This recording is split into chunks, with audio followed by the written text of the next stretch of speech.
ಆಶ್ರಯ ದಾತನಾಗಿರುವನು.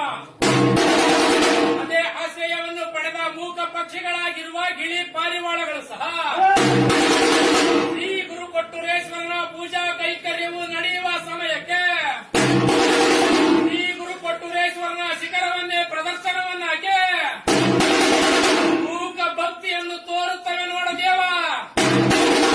ಕೊಟ್ಟೂರೇಶ್ವರ ದೊರೆಯೇ ನಿನಗಾರು ಸರಿಯೇ ಸರಿ ಸರಿ ಎಂದವರ ಅಜ್ಞಾನ ಅರಿಯ ಬಹುಪರ.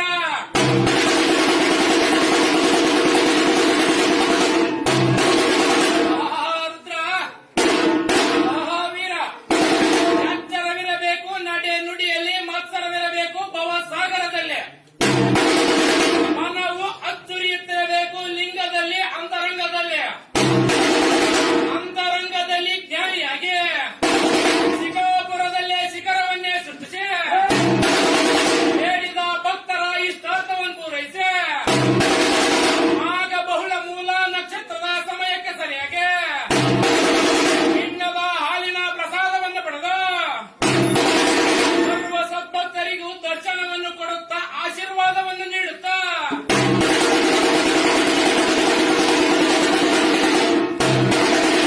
ರಥವೇರುತ್ತಿರುವ ಕೊಟ್ಟೂರು ಗುರು ಬಸವೇಶ್ವರರು ನಂತರದ ಸಮಯದಲ್ಲಿ ರಥವನ್ನೇ ಹೋಲುವ ಕಂಚಿನ ಮಠದ ಈ ದಿವ್ಯ ಸಾನ್ನಿಧ್ಯದ ಸನ್ನಿಧಿಯಲ್ಲಿ ಶಿವೈಕ್ಯರಾಗಿರುವ ಕೊಟ್ಟೂರು ಗುರು ಬಸವರಾಜೇಂದ್ರ ಸ್ವಾಮಿ ಯತಿಕುಲ ಚಂದ್ರ ಬೋಪರಾಜ್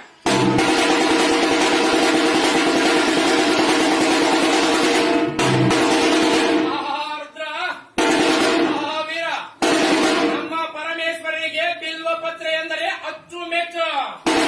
ಅದೇಕೆಂದರೆ ಬಿಲ್ವ ಪತ್ರೆಯಲ್ಲಿ ತನ್ನ ಸತಿಯಾದ ಪಾರ್ವತಾ ದೇವಿಯು ನೆಲೆಸಿರುವಳು.